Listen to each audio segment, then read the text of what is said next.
done.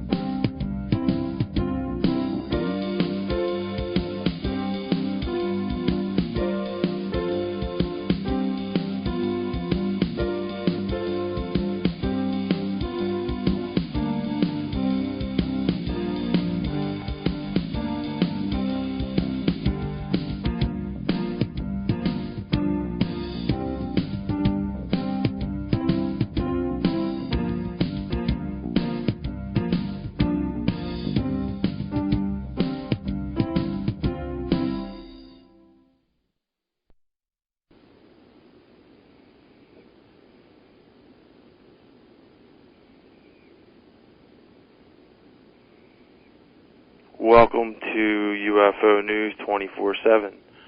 I am your host, Jesse Hobbs. In this week's program, we will discuss a massive UFO sighting in Bucks County, Pennsylvania, Google's UFO fetish, Arizona UFO makes CNN, a few recommended shows that I've heard on the Paranormal Radio Network during my brief hospital stay, and Sandy from Greece is a UFO believer, and a few other things, including my thoughts on some of the current UFOs that are coming out that appear to be falling into my stealth blimp theory. First, I would like to thank everyone out there for your prayers and your well wishes for my unfortunate stay, extended stay in the hospital for an infection that I contracted. I had a minor back surgery again, and unfortunately it got infected. And before I left, I left against medical advice. I left early, and I contracted another infection in my neck because the infection never left my body, so it was looking to exit. So after I had that removed yesterday, and after speaking to a few doctors and having some sense talked into me by my wife, I decided to wait this one out. So I will probably be exiting the doors of this hospital, this wonderful hospital at St. Mary's Hospital in Langhorne, Pennsylvania, in about 72 hours. So after they pump me full of antibiotics, I will be 100%. So today's show is going to be broadcasted from my hospital bed. That's how dedicated I am. I will do it from a hospital bed. It does not matter. I'm so bored out of my mind, I would do anything right now, to be honest with you. So, since I missed last week's show, I decided to broadcast just live from the hospital. I have internet access here, so I was completely able to do all the appropriate amount of research for the program. I also want to thank Joe for letting me broadcast from the hospital. I don't know if a lot of people would let you do that, but Joe's not like a lot of people. So, thank you, Joe. Enough of the boring stuff. Let's go right to the news. And our first story is a UFO spotted in Bucks County again. This story, as some of you may know, is a little personal to me because I live in Bucks County. And I was in the hospital Monday. This is when the story was reported, this past Monday. And I picked up the Courier Times, and I look on the front page, under the bottom fold, and it says, massive UFO sighting in Bucks County. And I just couldn't believe it that I missed a UFO sighting while I was sitting in the hospital bed, just laying there. I could have been at least staring at the window. It's just, the story appeared in the paper, and I just decided to look into it. I was really interested because it was in my neighborhood. I'm going to post a lot of the actual story on the website after the show. It's from PhillyBurbs.com, which is a subsidiary of the Bucks County Courier Times, my local paper. Unfortunately, all of the newspapers and media outlets are one conglomerate, so they just put little click names on their websites, but it's all basically the same news. They just changed the reporters and the locations. The title of the story there was Strange Lights Seen Over Buckingham. Buckingham is a very small town, and I would say middle to upper Bucks County. Anyone familiar with the area, it's directly above Doylestown. The story was written by Mr. Christopher Ruvo, and it reads as followed. Give me 1 second to pull the story up. In his own words, Chris Swayze is not a UFO guy, but on Saturday night, he and his wife Cynthia saw something glowing above a farm field in Buckingham that appeared downright otherworldly. It was a UFO, says Swayze, 54.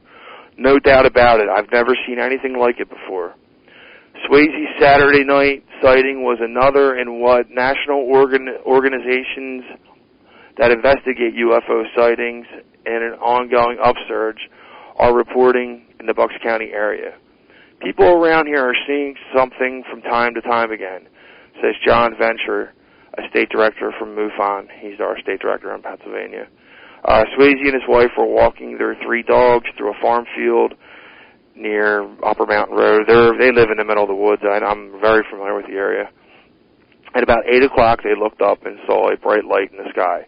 The light itself was emitting a cone-shaped beam of light towards the ground. So it was a light in the sky, and somehow the light in the sky was directing light onto the ground, is what they're saying. This thing was stunning. It was scary. My wife wanted to get right in the house. The story just basically talks about how they say it wasn't a helicopter or an airplane. He says it was something, but we're not sure. We're not UFO people. I guess, there's UFO people, and they're apparently not them. We're normal people, he says, but this is something we'll take to the grave. He did not get a picture of the light. From July of 2008 to July of 2009, MUFON received about 350 reports. He just goes into the history, basically, of Bucks County, and I've talked about it before, and a lot of you guys are familiar with it. UFO Hunters did an episode, I think it was Season 3, Episode 4, about Bucks County. And real briefly, I looked into this because, it's in my backyard, and I wanted to know. So I did a little research, and I found out through other websites like the Examiner that NASA was actually doing a test that day, and I'll read to you what I found up on that. I just started to see if there was any flight patterns over that city, because I know it's a very small city, and I've lived in the area, and I've never seen flight patterns over any of the houses. There's a very small military base, not too small. It's Willow Grove. And I was just looking into things like that, and I came upon something called NASA's Black Brant 12 Cloud-Making Experimental Rocket. It sounds pretty crazy, but here it is.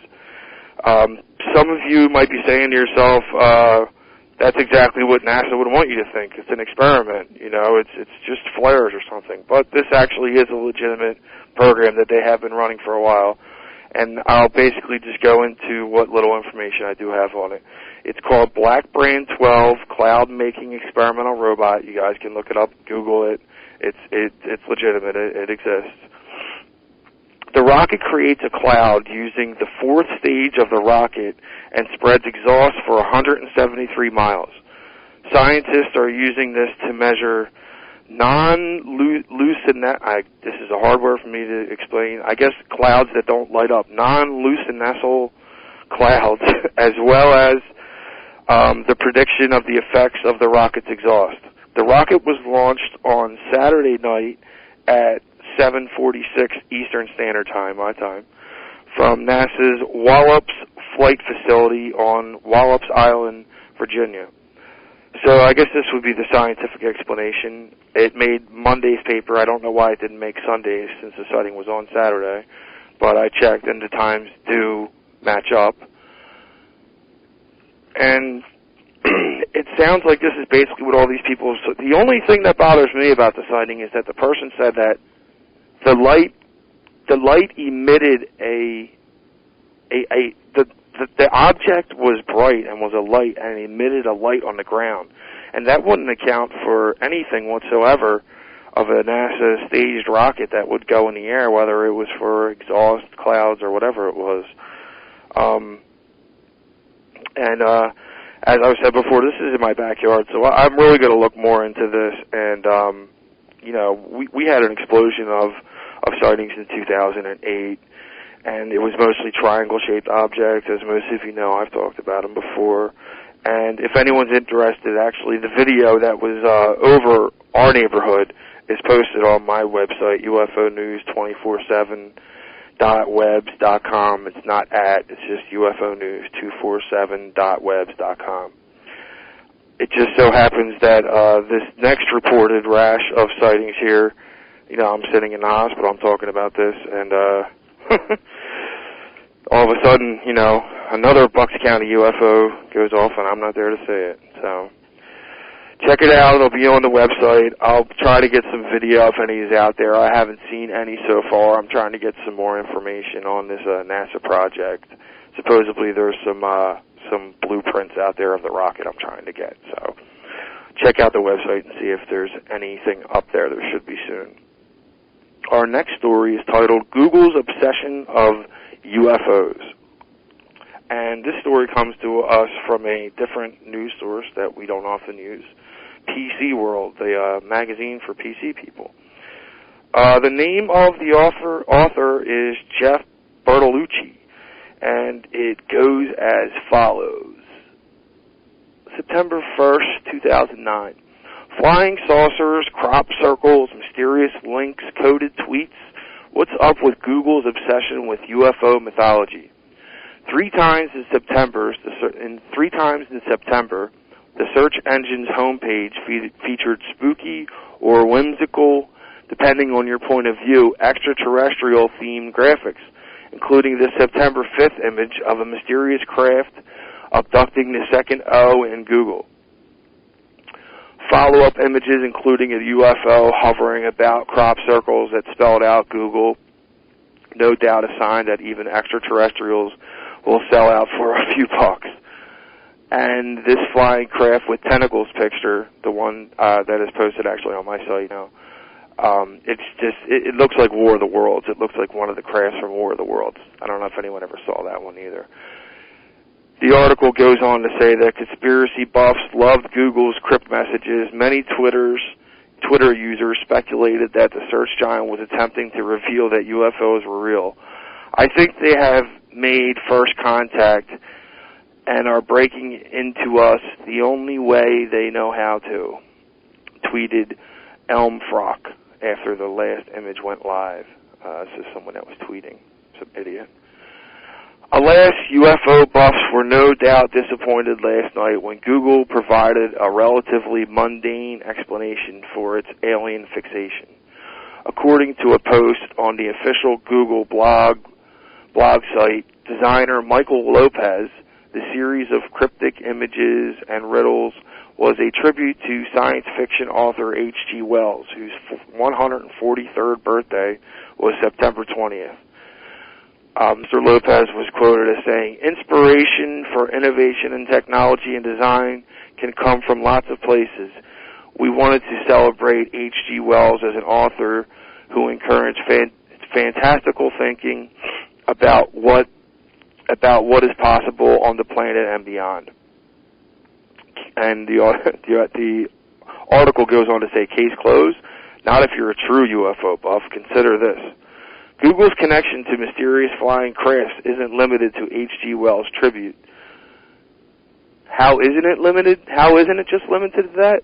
How does the company explain this Google Street View image of UFOs hovering over East London? Apparently there's an image on Google Street where one of their offices is with a UFO hovering over the sign of Google. Why didn't Google celebrate H.G. Wells' books that have nothing to do with flying saucers? How about the Island of Dr. Moreau? Plenty of time travel and stuff, blah, blah, blah. So the guy basically goes on. I also heard that there was, I don't know if anyone saw the UFO that went over the O, and it looked like it was taking the L out of Google. I heard that was attributed to a Japanese, a very rare but cult-followed Japanese video game. I don't know if anyone else has any more information on that, but if you want to email it to me, maybe I'll put it up there. I'm curious to know myself. So much with that story. Our next story is titled, Arizona UFO Makes CNN Again. and I thought this story was quite interesting. Give me 1 second. I'm not working at my desk. Sorry. I got this story actually from, I believe the site is called Newsblades. I've never heard of it before, but I had to use a different search engine because of the hospital's restrictions. So here's the story as it goes. It is quite rare for UFO sightings to be reported on the mainstream media, especially CNN, but this one managed to obtain a few minutes of airtime. Brad Denning's son received a call from his friend to look up into the sky because there were some strange lights to be seen. Brad Denning rushed into his house to get his camera and started to record the event. He then contacted CNN. Apparently the four lights were in a line formation to begin with, and then later changed formation. However, they remained in one area. Well, what the article pretty much goes on to say is it repeats the themes of the former the Phoenix, Arizona lights, the lights that appeared in the 90s. And when I was listening to it, I went to a different site to verify this article, and I found out that, I don't know if anyone watches CNNs, but they have these things called iReporters, and the iReport, this actually broke the record for most downloads by an iReported program. So if you guys want to take a look at it, I put the link up on my website. It is pretty amazing, and the only difference between this sighting and the Phoenix Light sightings is that the formations actually change. If you look at the Phoenix Lights, they pretty much stay in a V shape the whole time. These witnesses state, and you can see in the video, that it actually changes to a diamond shape. I would say it would change into some kind of a hexagon shape somewhat. I looked for the original broadcast on CNN. I finally came across a still picture on theexaminer.com, but I did not find a video from CNN. When I do, I will post it. The anchor woman said that the video of the UFOs actually broke the record for most downloads for their iReport program. And I must say myself, after seeing the footage this afternoon, the similarities between the two different sightings are amazing. The way that they are in the sky, the way that they do not act like flares whatsoever. There is no change of direction, position in the sky. They do not rise and fall. They stay high. The altitude, the elevation in the sky stays basically the same. It looks like, there's not really a point of reference, but they must be at least 20,000 feet. The only difference that I noticed, like I said, was that these lights seem to change shapes. So you guys should check that out definitely and see that one for yourselves. I suggest anyone with access to a computer or to the internet should definitely take a look at that, because it was a pretty amazing sighting. Our next story, you know what, before I go to the next story, I just want to mention the two programs that I heard since I've been sitting in the hospital here. On our network, the Paranormal Radio Network. Since being hospitalized, I've had a lot of time to listen to a lot of the programs that have been on here. Some of them are new to me, and some of them are just favorites that I always listen to. First off, Joe Montaldo's lecture on Betty and Barney Hill. I got to say it's pretty compelling, and I've listened to it probably 3 or 4 times since I've heard it. I was never really familiar totally with the entire MILABs or the REABS theory. I listened to Melinda Leslie a little bit on Coast, and he just brought a total different spin to it that I was not aware of personally. Me not being totally educated on the abduction end, and I highly recommend that anyone who hasn't heard it to download it or listen to it. It's in the archives under Joe's UFO Undercover site. If it's not there, I think Joe actually posted it on the iCar website under Betty and Barney Hill. I think it actually has its own setting. The other show I want to recommend is one that aired last night, Angela Joyner's program, The Joyner Report. Miss Joyner landed what I think is one of the most credible abductees of all time, Travis Waltrin. The program was only an hour. That's the only downside to the interview, though. Mr. Waltrin sounded quite relaxed, a lot more relaxed than in previous interviews I've heard, and he speaks of details about his abduction that I've never heard before. I was unfamiliar with a lot of things, including his description of a UFO docking station. I never heard him speak of that. I'm not saying he never did. I'm just saying personally, I never heard of that aspect of his experience. I'm not going to give anything more away. You'll just have to listen. But great job, Angela. That was a really good interview, and a way to cram in as many questions as you could just under an hour. So that's enough of that. I just thought I would put a couple of programs out there that I think you guys should listen to, since I've been listening to every one that's on the network. Our next story is Miss Olivia Newton-John claims to have seen a UFO. This story comes to us from the Daily Telegraph, which is in jolly old England. And if you give me 1 second to bring it up. There we go. Now, when I first heard this story, I was a little taken back. She's not the kind of person that I would describe as a credible person that I would want to say seen a UFO. Just to give you a little background on her, besides that she played Sandy in Grease, the reason that I'm saying these things is because her one-time boyfriend, Patrick McDermott, vanished on a fishing trip in 2004.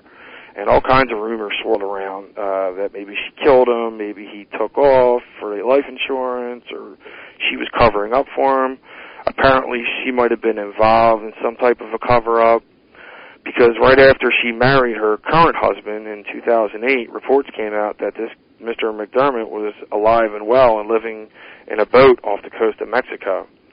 Now, I don't know about you guys, but I find the whole missing wannabe sailor's boyfriend possible reappearance extremely more interesting than hearing that the girl who played Sandy in Grease and sang "Let's Get Physical" believes in UFOs. But here's a brief snippet from the story. It's from the Daily Telegraph in the UK, and it reads as follows. The 60-year-old performer said that she was intrigued by unidentified flying objects and believed that most people in Britain shared her obsession. Newton-John's co-star in the 1978 teenage movie,